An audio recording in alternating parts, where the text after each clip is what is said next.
Hello coucou, ici Nicole depuis Terre du Sud pour la radio-télévision Attitude Énergie Santé.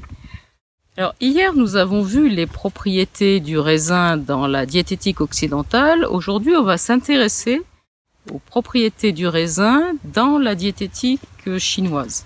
Alors vous savez que le raisin n'est pas d'apparition récente, on en parle, on en trouve des traces d'utilisation chez les Égyptiens, donc plusieurs milliers d'années avant Jésus-Christ.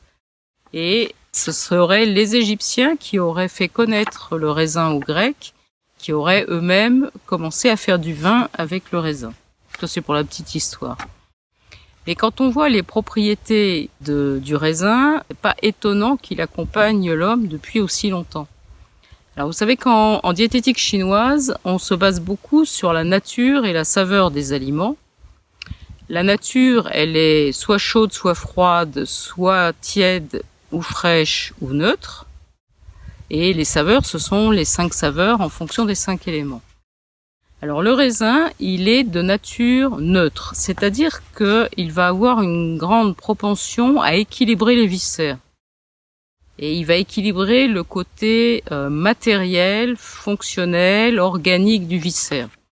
Donc que ce soit le poumon, le rat de pancréas, le foie, les reins, tous les viscères vont être équilibrés par le raisin.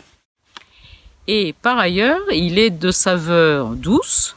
La saveur douce, c'est également la saveur équilibrante, mais il est également de saveur acide et astringente. Et ce côté astringent, il est extrêmement important pour les propriétés du raisin. Et malheureusement, la diététique occidentale n'en parle pas du tout, mais c'est vraiment important. Alors, si on rassemble tout ça, déjà, le premier point qu'on peut mettre en exergue, qui est extrêmement intéressant, c'est que le raisin, il a une action très tonifiante sur le yin du cœur. C'est-à-dire qu'il va soutenir à la fois la circulation du sang et le cœur dans sa fonction de pompe cardiaque. Et de ce fait, il va être très intéressant d'une part déjà pour prévenir les dépôts de plaques de cholestérol.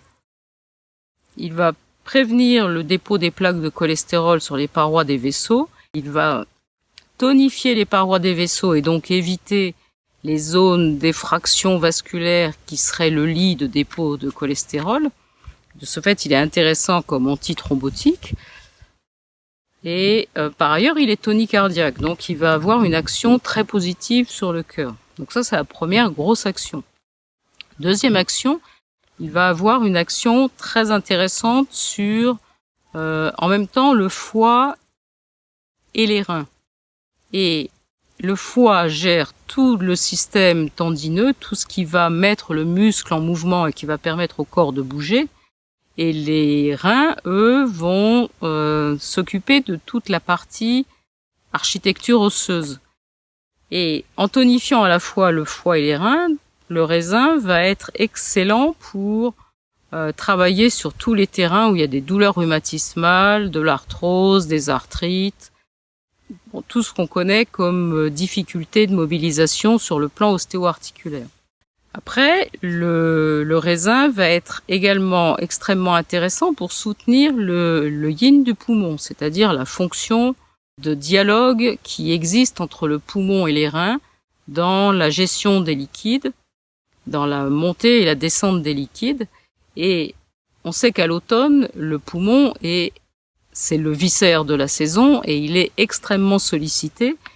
C'est lui qui va gérer, de toute façon il est maître du souffle, donc c'est lui qui gère la circulation de l'énergie dans le corps de manière générale et quelle que soit la saison. Mais à l'automne, il est particulièrement présent dans la fonction de commencer à entamer le repli vers la profondeur. C'est-à-dire un peu, faut voir le poumon un peu comme le toit des viscères, et c'est lui qui va donner le mouvement d'entamer ce repli vers la profondeur, vers l'intérieur, et qui va présider à la redescente des eaux sous forme de pluie. Et il y a un dialogue incessant comme ça entre le poumon et le rein dans la circulation des liquides dans le corps. Et le raisin va être extrêmement intéressant pour soutenir cette fonction yin du poumon. Et par ailleurs, il va aussi soutenir le yin de la rate et du pancréas. Et de ce fait, dans toutes les faiblesses, les anémies, les situations où il y a une baisse de vitalité par manque de vitamines, de minéraux, de micronutriments, ou une circulation qui est entravée parce que c'est un peu trop marécageux dans le corps. Les Chinois sont très imagés dans leur description. Donc c'est un peu trop marécageux, on est un peu dans des zones engluées, un peu dans les cols, dans les mucus. Là, le raisin va être extrêmement intéressant aussi pour soutenir la rate et le pancréas.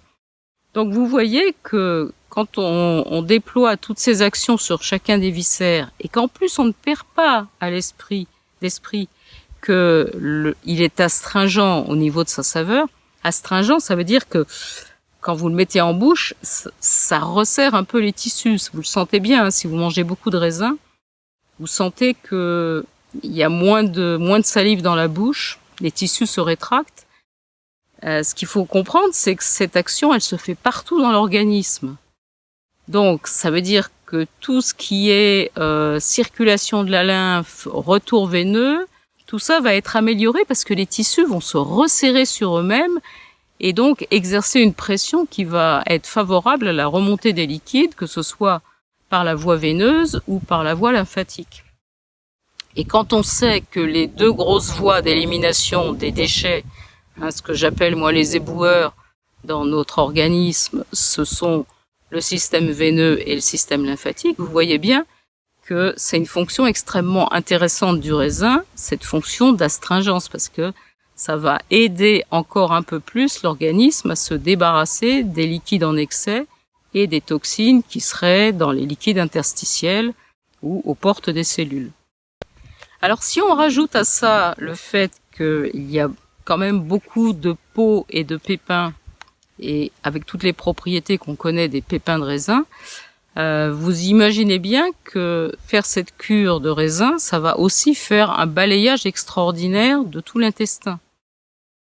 Donc finalement, c'est un produit qui tombe pile poil au bon moment dans le déroulement des saisons et en plus est complètement adapté avec une tonification et une fortification et un soutien de tous les viscères et en même temps un grand nettoyage du tube digestif. Voilà, je vais maintenant vous proposer un petit smoothie. Alors, c'est un smoothie qui est osé, on peut aussi le faire en jus, qui consiste à mélanger des raisins, des grains de raisin, de préférence du raisin noir, avec des branches de céleri. C'est la base. Après, pour adoucir un peu, on peut rajouter de la pomme, qui est toujours excellente pour le tube digestif, ou de la banane. Et puis, on ajoute une belle dose de gingembre et éventuellement un peu de curcuma. Et alors, si vous avez un blender qui est puissant, vous pouvez le faire sous forme de smoothie. Sinon, vous pouvez le faire sous forme de jus si vous avez un extracteur. Mais ça vous donne un produit qui va être excellent pour soutenir vraiment de manière très importante tout l'appareil cardio-circulatoire. Et en particulier, il est recommandé de traiter les hypertensions avec ce jus ou ce smoothie en prenant un verre 3 fois par jour. Et on arrive à améliorer très nettement des hypertensions artérielles et en même temps, c'est une protection extraordinaire de tout l'arbre circulatoire avec une prévention des accidents vasculaires cérébraux et des accidents cardiaques comme les infarctus du myocarde. En tout cas, c'est un mélange qui va soutenir énormément les parois vasculaires et éviter le dépôt des plaques d'athérome sur les zones des parois qui ont été abîmées. Je vous souhaite une très belle journée et je vous dis à demain pour une autre vidéo.